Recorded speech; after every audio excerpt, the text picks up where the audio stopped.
जिसका नाम है भारत कृषि, और इसको हम जो है 5 भाग में पढ़ेंगे।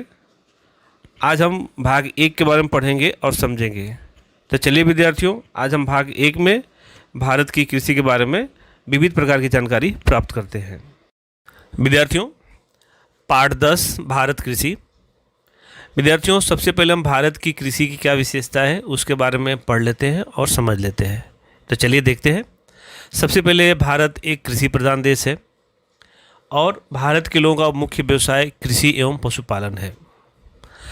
विद्यार्थियों, प्राचीन समय से ही भारत के अधिकतर लोग कृषि की प्रवृत्ति के साथ जुड़े हुए हैं और भारत की जो अर्थव्यवस्था है उस अर्थव्यवस्था का जो मुख्य आधार है वो कृषि ही है। कृषि भारत का एक महत्वपूर्ण संसाधन है और भारत में लगभग 60% से अधिक जो श्रमिक हैं, जो मजदूर हैं, वह प्रत्यक्ष रूप से या परोक्ष रूप से कृषि कार्य से संलग्न हैं या जुड़े हुए हैं। भारत के लोगों को भोजन की आपूर्ति कृषि के माध्यम से होती है। साथ ही साथ जो छोटे बड़े जो उद्योग हैं उनके लिए कच्ची सामग्री, कच्चा माल वो कृषि के माध्यम से ही प्राप्त होता है। विद्यार्थियों, राष्ट्रीय उत्पादन में कृषि का लगभग 26% का योगदान है। इसके अलावा 18% जो हिस्सा है वो निर्यात क्षेत्र का है, यानी भारत में से जो अलग अलग प्रकार की जो फसलें हैं, जो पैदावार है, वो विदेशों में जो है निर्यात की जाती है, दूसरे देशों में निर्यात की जाती है। उदाहरण के तौर पर देखा जाए तो जीरा, इसबगोल, चाय, कॉफ़ी, ये सभी चीज़ें जो है हम दूसरे देशों को निर्यात करते हैं और उसके एवज में जो है विदेशी मुद्रा भी प्राप्त करते हैं। तो विद्यार्थियों, ये हो गया भारत के कृषि की विशेषता। अब हमें ये देखना है कि कृषि के लिए क्या अनुकूलता होनी चाहिए। तो सबसे पहले कृषि के लिए अनुकूलता, सबसे पहले बरसात होनी चाहिए, अच्छी ज़मीन होनी चाहिए, श्रमिक मिलना चाहिए, परिवहन की व्यवस्था होनी चाहिए, वैज्ञानिक पद्धति से आधुनिक यंत्र होना चाहिए, ये सब चीज़ें होनी चाहिए। तो चलिए देखते हैं। सबसे पहले कृषि के लिए मौसमी जलवायु का होना अनिवार्य है। कृषि के लिए अनुकूल जलवायु हो तो अच्छे पैमाने पर जो है पैदावार ली जा सकती है। कृषि के लिए पर्याप्त मात्रा में सिंचाई की व्यवस्था हो, कुशल एवं मेहनती किसान होने चाहिए। कृषि की अच्छी पैदावार के लिए रासायनिक खाद की व्यवस्था होनी चाहिए, उन्नत प्रकार के बीज की व्यवस्था होनी चाहिए, आधुनिक यंत्रों की व्यवस्था होनी चाहिए और वैज्ञानिक पद्धति से कृषि के लिए अलग अलग पद्धतियों का जो है उसमें उपयोग होना चाहिए। यदि हम वैज्ञानिक पद्धति का उपयोग करते हैं तो उन्नत प्रकार के बीज का जो है संशोधन कर सकते हैं। सिंचाई की जो पद्धतियां हैं वो जो है हम खोज सकते हैं, जैसे फुहारा पद्धति और टपक सिंचाई पद्धति, जिससे जो अपनी प्राकृतिक संपदा है उसका नुकसान भी ना हो और अच्छे पैमाने पर जो हम पैदावार भी ले सकें और अच्छी प्रकार की कृषि भी कर पाएँ। तो इस प्रकार से यदि वैज्ञानिक पद्धति का उपयोग करते हैं तो हम अच्छी प्रकार की पैदावार ले सकते हैं। साथ ही साथ विद्यार्थियों, किसानों को कृषि के विकास हेतु उन्हें उचित दर पे जो है ऋण भी मिलना चाहिए, क्योंकि किसानों की जो आर्थिक स्थिति होती है वो एक समान नहीं होती है। तो इस प्रकार से कृषि में निवेश करने के लिए, कृषि में खर्च करने के लिए किसानों को राहत दर पर जो है कृषि ऋण जो है उपलब्ध होना चाहिए। यदि ये सभी प्रकार की अनुकूलता होती है तो हम कृषि को जो है काफ़ी आगे बढ़ा सकते हैं, कृषि का विकास कर सकते हैं। तो विद्यार्थियों, ये हो गया अपने भारत की कृषि, जिसमें भारत की कृषि की विशेषता और उसके लिए क्या अनुकूलता होनी चाहिए उसके बारे में हमने जानकारी प्राप्त कर लिया है। विद्यार्थियों, अब हम कृषि के प्रकार के बारे में पढ़ेंगे और समझेंगे। तो चलिए देखते हैं। भारत की कृषि को सिंचाई पद्धति के आधार पर, कृषि उत्पादन के आधार पर और आर्थिक प्रतिफलता के आधार पर उसके जो है निम्नलिखित प्रकार किए गए हैं, जो इस प्रकार से हैं। तो चलिए देखते हैं। सबसे पहले जीवन निर्वाह की कृषि। तो नाम से स्पष्ट होता है कि जीवन गुजारने के लिए या पालन पोषण करने के लिए जो कृषि की जाती है उसे जीवन निर्वाह की कृषि कहते हैं, जिसमें जो किसान होता है उसके पास जो है कम खेत होते हैं, जिसकी आर्थिक स्थिति भी कमज़ोर होती है। तो वो किसान जो है मात्र अपने परिवार का पालन पोषण करने के लिए कृषि करता है, जिसे हम जीवन निर्वाह की कृषि कहते हैं। इस जीवन निर्वाह की कृषि में लागत भी कम होती है, पैदावार भी कम होती है और श्रम भी जो है कम होता है। तो इस प्रकार से जीवन निर्वाह कृषि में अपने परिवार का पालन पोषण करने के लिए कृषि की जाती है, जिसे हम जीवन निर्वाह की कृषि कहते हैं। तो विद्यार्थियों, ये हो गया जीवन निर्वाह की कृषि। दूसरा है सूखी कृषि। भारत के जिन क्षेत्रों में बरसात कम होती है या वर्षा नहीवत होती है और जहाँ पर सिंचाई की पर्याप्त मात्रा में सुविधा उपलब्ध नहीं होती है, तो वहाँ की ज़मीन में जो संग्रहित नमी होती है, उसी नमी के आधार पर पैदावार ली जाती है। ऐसी कृषि को हम सूखी कृषि कहते हैं। जैसे ज्वार, बाजरी, दलहन, ये सभी प्रकार की जो पैदावार है वह सूखी कृषि के अंतर्गत मानी जाती है। विद्यार्थियों, जो बाजू में चित्र दिया गया है वह ज्वार बाजरे का है। तो वहाँ पर स्पष्ट दिखाई देता है कि वहाँ पर जो फसल है वो ज्वार की है और बाजरे की है। तीसरी कृषि का नाम है नमीयुक्त कृषि। यानी भारत के जिन क्षेत्रों में वर्षा का प्रमाण अधिक होता है और सिंचाई की पर्याप्त मात्रा में सुविधा उपलब्ध होती है, वहाँ पर इस प्रकार की आर्द्र खेती या नमीयुक्त कृषि ली जाती है या की जाती है। जैसे धान, गन्ना, कपास, गेहूँ और साग सब्जी, ये सभी जो फसल है वो नमीयुक्त कृषि के प्रकार के अंतर्गत समाहित किया जाता है। विद्यार्थियों, जो बाजू में चित्र दिया गया है वह गेहूँ है।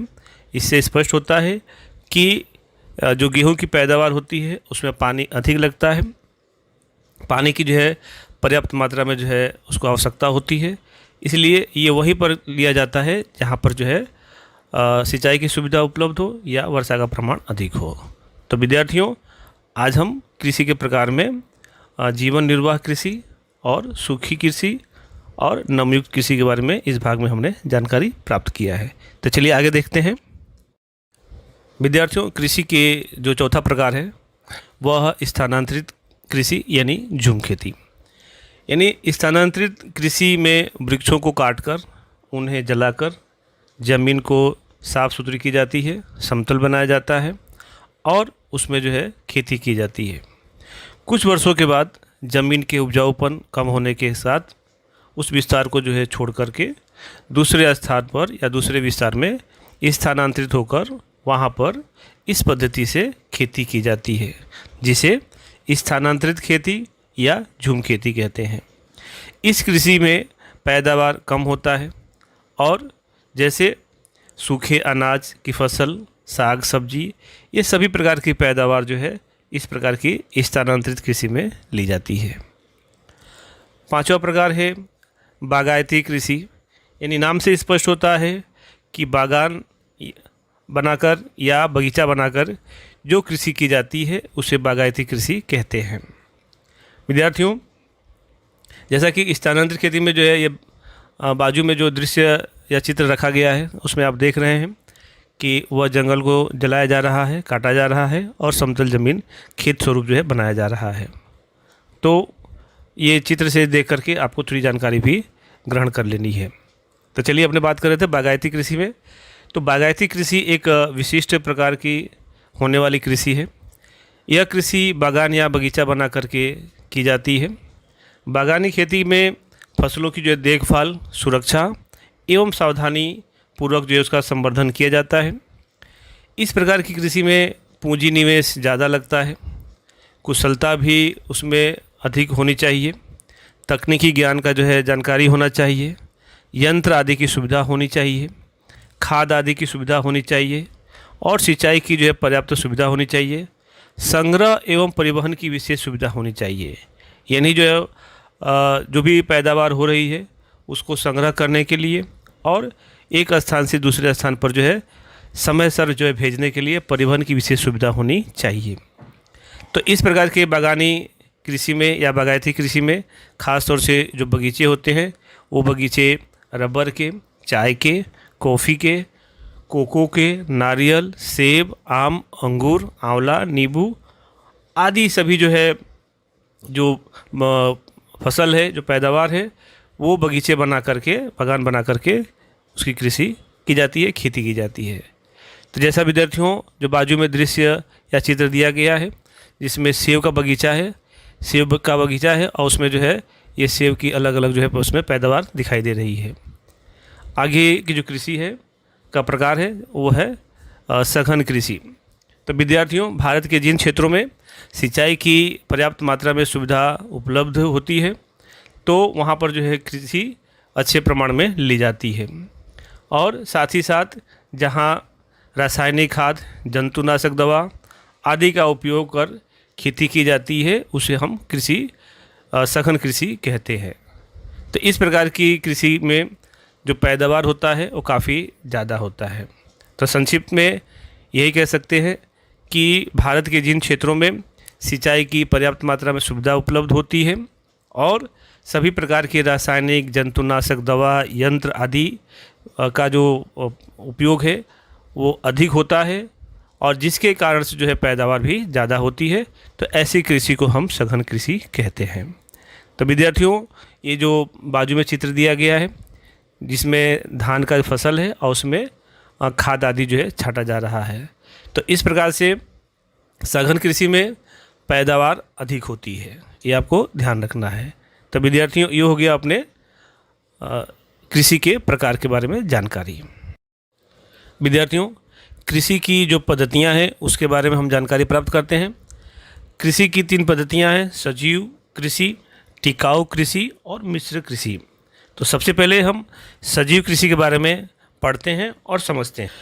विद्यार्थियों जिस प्रकार से आज जंतुनाशक दवाओं का, रासायनिक खादों का उपयोग हो रहा है, इससे रसायनों के हानिकारक प्रभाव जो है धीरे धीरे दिखाई देने लगते हैं।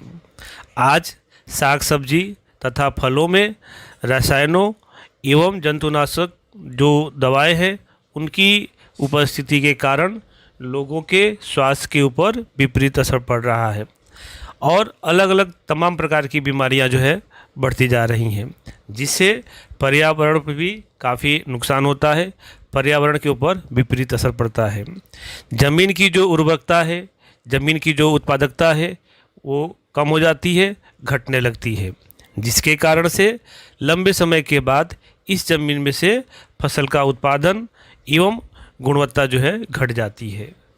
सजीव कृषि ऐसी कृषि है जिसमें यूरिया या अन्य प्रकार के रासायनिक खादों एवं जंतुनाशक दवाओं का उपयोग नहीं किया जाता है। फसल के पोषण के लिए गोबर की खाद, जैविक खाद, कंपोस्ट खाद आदि तथा फसल संरक्षण के लिए गौमूत्र, नीम का घोल, छाछ आदि का उपयोग किया जाता है। विद्यार्थियों सजीव कृषि या जैविक कृषि का उत्पादन पोषण युक्त होता है, स्वास्थ्य के लिए स्वास्थ्यवर्धक होता है और पर्यावरण को जो है नुकसान पहुंचाने वाला नहीं होता है। इसमें प्राकृतिक खाद होती है, मिठास होता है एवं खुशबू होती है। विद्यार्थियों इसमें अधिक खनिज, विटामिन एवं जीवन शक्ति देने वाले तत्व होते हैं। जैविक कृषि उत्पादनों की वर्तमान समय में काफ़ी बड़ी मांग हो रही है। आज किसानों को प्रतिफल भी प्राप्त हो रहा है और किसान जो है अधिक से अधिक जो है जैविक कृषि करने के लिए प्रोत्साहित हो रहे हैं। सरकार जो है उनको इस क्षेत्र में काफ़ी अच्छा जो है मार्गदर्शन दे रही है। इससे लोगों का स्वास्थ्य भी सुधर रहा है और पर्यावरण में जो है काफ़ी सुधार आ रहा है। तो इस प्रकार से विद्यार्थियों ये हो गया जैविक यानी सजीव कृषि। दूसरा है टिकाऊ कृषि।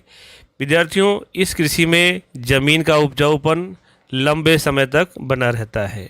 इसके लिए फसल को फेरबदल किया जाता है और फेरबदल करके उसको पोषण जो है प्रदान किया जाता है।